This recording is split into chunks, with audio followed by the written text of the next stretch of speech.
বন্ধুরা, বুঝতেই তো পারছেন দেশের কি অবস্থা। সব সবজি তরিতরকারি কি দাম।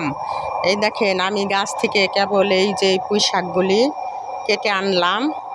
এই যে কতগুলি ঢেঁড়স, বেগুন, কতগুলি কলমি শাক, এর ভিতরে উস্তা, সব আমি গাছ থেকে কেবল তুললাম।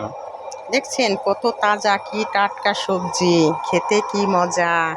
আর এখন তো কি দাম তরকারির। দেখেন, প্রায় 1-150 টাকার তরকারি তুললাম গাছ থেকে। এই যে আমার উঠানে দেখেন কত সবজি গাছ হয়েছে।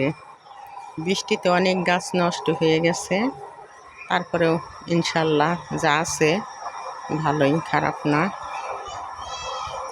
এই যে মরিচ গাছ, দেখেন কালো কালো মরিচ হয়েছে এই গাছটায়। এই দেখেন কত সুন্দর, বুঝছেন? আর কত ফুল, ওই গাছেও ফুল আসছে।